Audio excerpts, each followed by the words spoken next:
बोलवनखंडी भगवान की जय हो।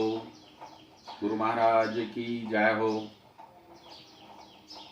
बहुत समय से हमारे वनखंडी आश्रम के अनुयायी एवं हमारे जो श्रद्धालु लोग हैं ये जानकारी चाहते थे कि महाराज जी, गुरु जी आत्मबल पर कुछ निर्देश करें, आत्मबल पर कुछ प्रकाश डालें। तो प्रिय बंधुओं, आत्मबल के विषय में पहले जानना चाहिए आत्मा और बल। ये स्वाभाविक रूप से शारीरिक बल नहीं है, शरीर का बल नहीं है। आत्मा बल का मतलब होता है कि मन, जो हमारा मन है वो मन अपने व्यवस्थाओं पर नियंत्रण करते हुए अपनी बुद्धि पर परिपक्व रूप से पूर्णता प्राप्त कर ले और पूर्णता प्राप्त करने के उपरांत देह बल का ज्ञान को भूल जाए, देह बल का ज्ञान को भूल जाए, विस्मृत कर दे और वो अपने इस बुद्धि के द्वारा ज्ञान को प्राप्त करके जीव को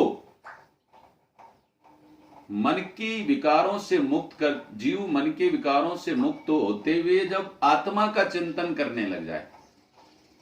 और आत्मचिंतन करने का मतलब है कि वो इस शरीर में भी अंशात्मक रूप से जो आत्मा विद्यमान है, उस विद्यमान आत्मा का चिंतन करते हुए वो उसको प्राप्त कर ले, अर्थात जीव आत्मा का संग कर ले, जीव आत्मा का संग कर ले और उस जीव को उस परमात्मा का बल प्राप्त हो जाए। इसको सही रूप में आत्मबल बोलते हैं।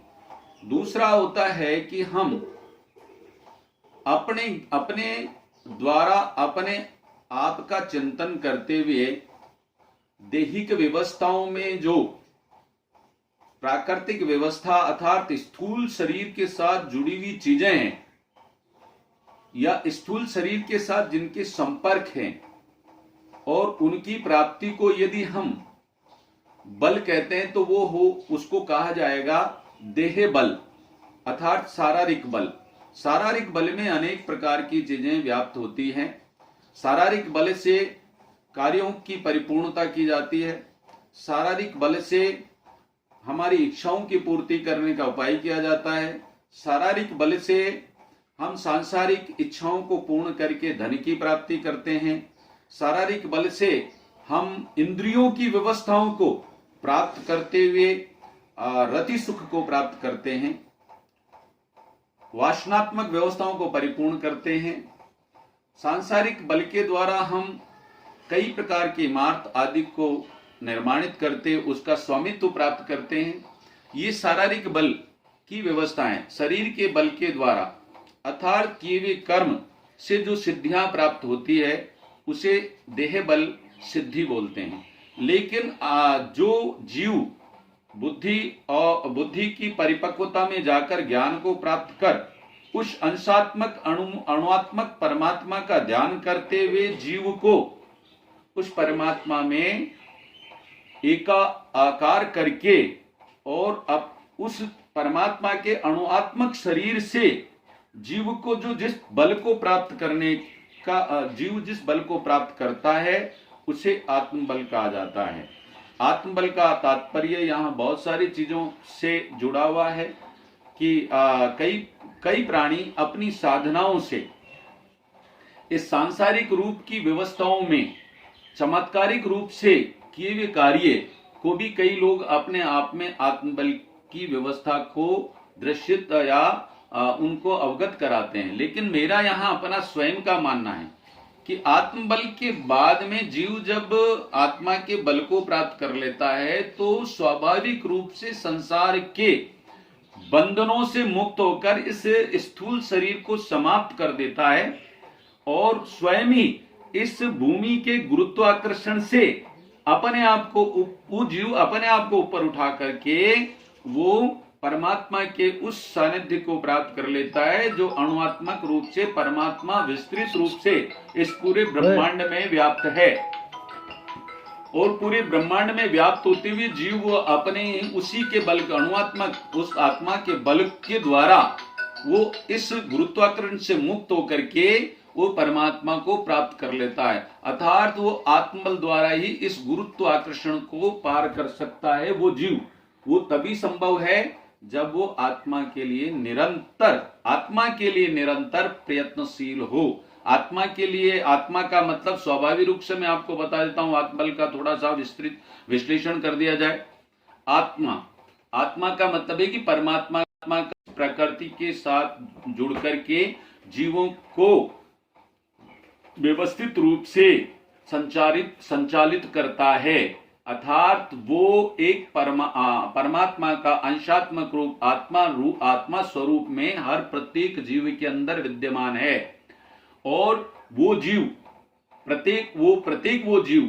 जो उस आत्मा को समझने के लिए प्रयास करता है, उस आत्मा को प्राप्ति के द्वारा इस स्थूल शरीर से अपने जीव को मुक्त कर लेता है।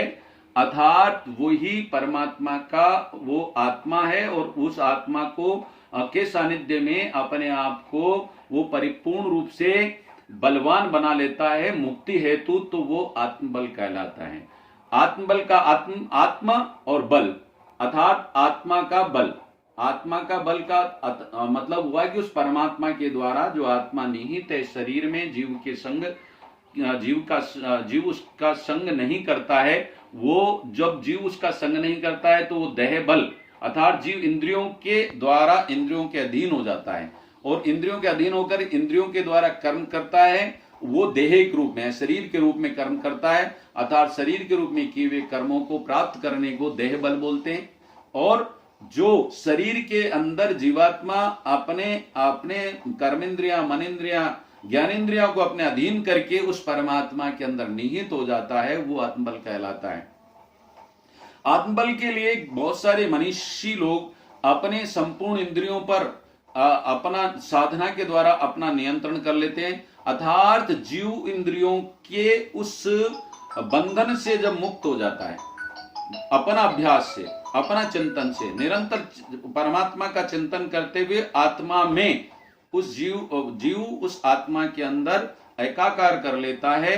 अर्थात उस जीव जब आत्मा के अंदर एकाकार करता है तो वो निश्चित रूप से आत्मबल कहलाता है। और वही आत्मबल इस शरीर से इस जीव को जब मुक्त करता है तो इस पृथ्वी के गुरुत्वाकर्षण और पृथ्वी के कर्मों से मुक्त होकर के वो परमात्मा के उस विस्तृत स्वरूप में जाकर के मिल जाता है। तो ये आत्मबल साधना के द्वारा, इस तरह से आत्मबल इस तरह साधना के द्वारा इस शरीर के संपूर्ण इंद्रियों पर अपनी विजय प्राप्त कर लेने पर आत्मा की व्यवस्था को प्राप्त कर आत्मबल अपने बल को स्वबली बना लेता है।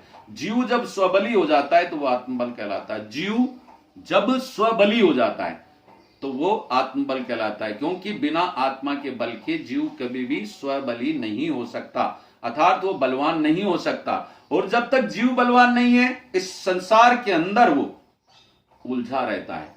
अर्थात जब तक वो संसार जीव स्वबली कब हो सकता है? जब आत्मा का चिंतन करेगा, आत्मा का चिंतन करके उसकी ऊर्जा को प्राप्त करेगा। उसकी ऊर्जा को प्राप्त करने के बाद में वो जब स्वबली हो जाएगा तो वो स्वबल जब अर्जन हो जाएगा तो यही आत्मा का बल कहलाता है, जब जीव अपने आत्मा का सानिध्य प्राप्त करके स्वबली हो जाए।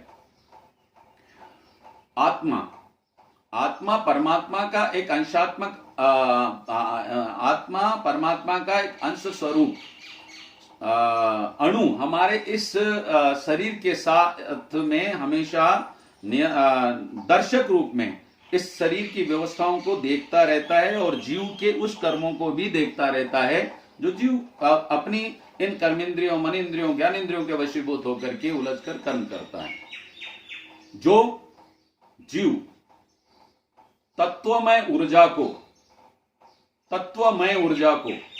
तत्व, वो परमात्मा का तत्व आत्मा कहलाता है। वो परमात्मा का तत्व आत्मा, जीव जब उस तत्व को प्राप्त करने के लिए आध्यात्मिक रूप से प्रयत्न करता है तो उसे अपनी इंद्रियों का अपनी इंद्रियों से नियंत्रण मुक्त हो, अपने आप को इंद्रियों से नियंत्रण मुक्त करना पड़ता है। जब अपने आप को इंद्रियों से मुक्त करने का विचार जब उसके अंदर आता है, जब इस तरह के सोच उसके अंदर आ जाता है, जब सोच आ जाता है तो इंद्रियां उसके अधीन हो जाती है। जब तक जीव के अधीन इंद्रियां नहीं होती, और जीव के अधीन इंद्रियां तभी होती है जब परमात्मा का ज्ञान उसको नहीं होता। जब तक परमात्मा का ज्ञान नहीं होता, आत्मज्ञान नहीं होता।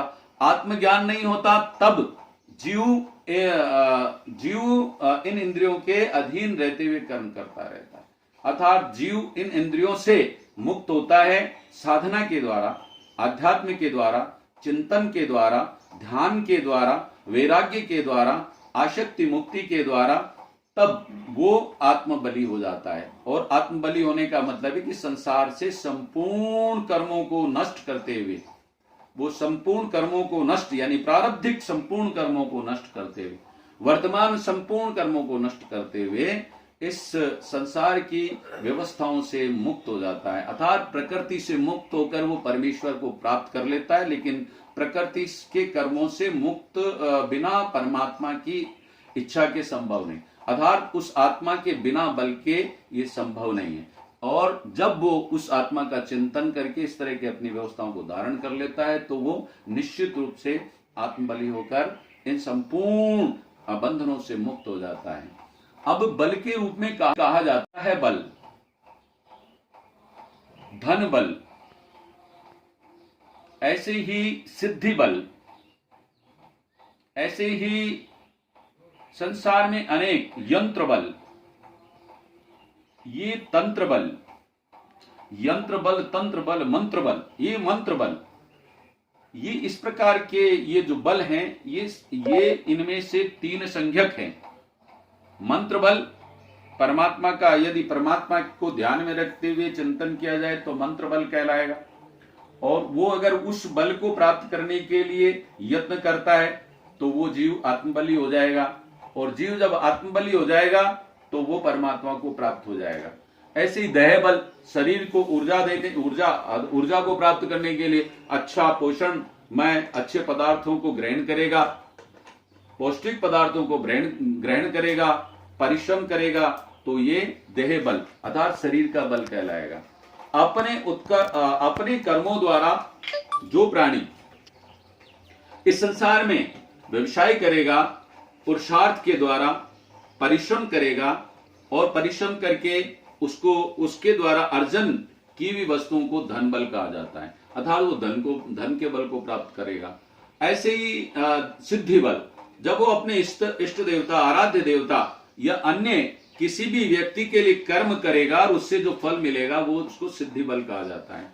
लेकिन आत्मबल संपूर्ण रूप से जब जीव अपनी बुद्धि पर नियंत्रण रखते हुए ज्ञान को प्राप्त करेगा और ज्ञान को प्राप्त करके और वो आत्मा में एकाकार हो जाएगा, उसे आत्मबल कहा जाता है। अर्थात आत्मा का बल जब जीव को प्राप्त हो जाता है तो इस संसार में संपूर्ण बंधनों से मुक्त हो जाता है।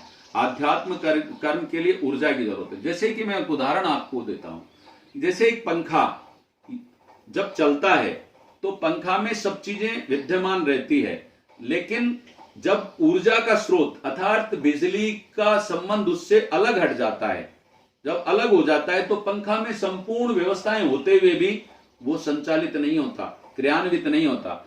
इस प्रकार से जब ऊर्जा प्राप्त होती है, विद्युत संबंध वापस उस यंत्रों को प्राप्त होता है तो पंखा अपनी गति से चालू होने लगता है, व्यवस्थित होता है। उसी प्रकार से जब जीव आत्मा का चिंतन करते हुए उससे संबंध स्थापित कर लेता है, उससे अपने तार जोड़ लेता है और उस बल को प्राप्त करता है तो निश्चित रूप से वो क्रियान्वित होता है, संचालित होता है। इसे आत्मबल बोलते हैं।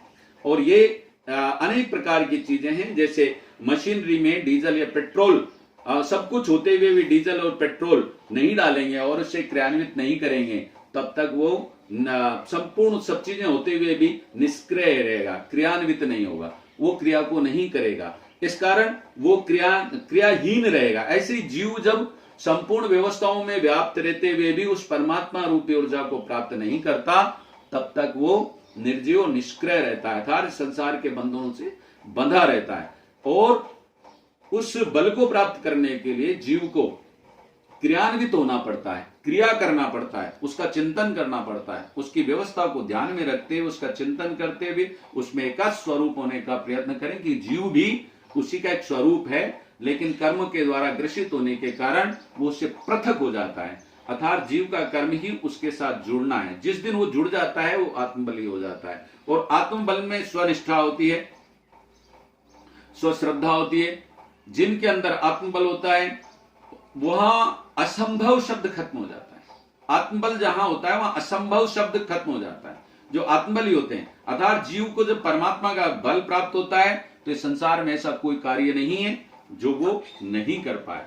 अर्थात जिस मनुष्य को ये आत्मबल नहीं है वो क्षीण बल के कारण सांसारिक कर्म में निरंतर सतत उलझा रहता है और उससे मुक्त नहीं होता और वो हमेशा परेशान। तीसरा, आत्मबल वो है जिस प्राणी के अंदर आत्मबल होता है वो अपने प्रयत्न संकल्प के द्वारा अपने कर्म को कभी छोड़ता नहीं है और वो निरंतर अपने कर्म को करता रहता है। इसको अभ्यास बोलते हैं। और उस अभ्यास के द्वारा निरंतर कर्म करते हुए, उस अभ्यास को करते हुए जब वो अपनी सिद्धि अर्थात उसमें कर्म में सफलता प्राप्त करते हैं, ये आत्मबल की ही संज्ञा है। जिनके अंदर आत्मबल नहीं होता वो निराश हो जाते हैं, निराश हो जाते हैं तो वो एक दिन निष्क्रिय हो जाते हैं, क्रिया की व्यवस्थाओं को छोड़ देते हैं। लेकिन आत्मबल, जब परमात्मा का बल मनुष्य जीव के साथ रहता है तो क्रियात्मक होता है, क्रिया करता रहता है और वो कभी असफल नहीं होता, क्योंकि उसका सफलता का समय जैसे ही कर्म के भोग परिपूर्ण होने के बाद निरंतर सतत आत्मा के सानिध्य के अंदर रहने के कारण एक दिन वो उस आत्मबल को प्राप्त करके अपनी सिद्धियों को प्राप्त कर लेता है, अपने गंतव्य को प्राप्त कर लेता है। यही आत्मबल का समूह। आत्मबल एक बहुत बड़ा विषय है जिस पर हम अगर चर्चा करते रहेंगे तो बहुत सारी चीजों को समझना पड़ेगा, क्योंकि आत्मबल के द्वारा ही ये संसार में शरीर रूपी व्यवस्था संचालित होती रहती है। लेकिन जब तक वो नहीं है तब तक इस शरीर रूपी व्यवस्था का कोई अस्तित्व नहीं है। आत्मबल के रूप में ये भी समझ सकते हैं कि जैसे कोई प्राणी कोमा में चले गया, अब वो जीव संचालित तो हो रहा है, श्वास भी चल रहा है, लेकिन वो क्रिया नहीं कर रहा। अब क्रिया नहीं कर रहा तो निष्क्रिय हो गया। इसका मतलब यही हुआ है कि शरीर के अंदर जब तक उस आत्मा का बल नहीं होगा तब तक जीव अपना कर्म तो करता रहेगा, लेकिन वो इस संसार के साथ साथ वो अपने आध्यात्म और अपने स्वरूप का चिंतन नहीं कर पाने के कारण निष्क्रिय हो जाएगा। और जिस तरह एक कोमा में जाने वाला प्राणी कोई कर्म नहीं कर पाता, उसी प्रकार से एक जीव जब आत्मबल प्राप्त नहीं करता तो परमात्मा के सानिध्य को प्राप्त नहीं करता है, अर्थात अधोगति की ओर चले जाता है, अन्य जीवों की ओर चले जाता है। इसलिए इस संसार में संपूर्ण कर्म, इस शरीर के द्वारा संपूर्ण कर्मों को परिपूर्ण रूप से पूर्णता प्रदान करने के लिए जीव को सशक्त और मजबूत बनाइए, जीव को बलवान बनाइए। जब जीव बलवान हो जाएगा तो आत्मा का सानिध्य करेगा, और आत्मा का सानिध्य करेगा तो उसके अंदर आत्मबल का संचार होगा, और जब आत्मबल का संचार होगा तो वो निश्चित रूप से असंभव से असंभव कार्य को करने में समर्थ हो जाएगा। ऐसे कई पुरुष हैं जो साधु हैं, संत हैं, मुनि हैं, ऋषि हैं, जो अपने आत्मा का चिंतन करते हुए जीव पर अपना नियंत्रण कर लेते हैं, और जीव नियंत्रित होते ही आत्मा का संग करता है, और आत्मा का संग करने का नाम ही आत्मबल है, अर्थात इसी को आत्मबल कहा जाता है। इसलिए बंधुओं, इस आत्मबल पर चिंतन करते हुए अपने आप को अपने आप को आत्मबली बनाने के लिए एक तो निराशात्मक भावों का परित्याग करें। कभी निराशात्मक भावों को उत्पन्न ना होने दें, क्योंकि निराशा आशा की व्यवस्था से परिपूर्ण रूप से दूर रहती है, और निराशात्मक आदमी कभी भी आत्मबल को प्राप्त नहीं कर सकता।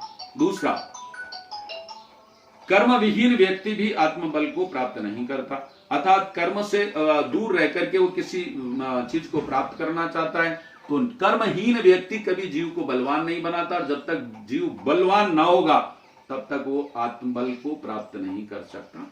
और जीव शरीर के द्वारा, इंद्रियों के द्वारा परिपोषित हो रहा है, और उनके साथ ही अपना संबंध स्थापित कर रहा है, और उनका विग्रह नहीं कर रहा है, तो वो आत्मबली नहीं हो सकता। अर्थात जीव सांसारिक रूप में सभी चीजों के साथ रहते हुए भी उसमें जब निबद्ध रहेगा, बंधन नहीं रहेगा, और आत्मा के साथ सानिध्य को प्राप्त करेगा, उसके साथ जीव कार्यों को परिपूर्ण करेगा, अपने इष्ट देवता की प्रसन्नता को, इष्ट देवता की प्राप्ति करेगा और अपने आत्मबल के द्वारा वो इस संसार में संपूर्ण कार्यों को करते हुए भी इस पृथ्वी के गुरुत्वाकर्षण से मुक्त होकर परम ब्रह्म परमात्मा के विस्तृत स्वरूप में जाकर के व्याप्त हो जाएगा। यही आत्मबल का एक विश्लेषण है जो मैंने एक सूक्ष्म रूप से आप लोगों के सामने उपस्थित कर दिया। मुझे आशा करता हूं कि आप इस पर अपना चिंतन मनन करेंगे और इसी पर क्रियान्वित होंगे, इसी पर क्रिया करेंगे। ये सी मेरी शुभकामना है, शुभ आशीर्वाद है। आप लोगों का सबका कल्याण हो, आप सब लोग ही प्रसन्न रहें, मेरी शुभकामना है, शुभ आशीर्वाद है।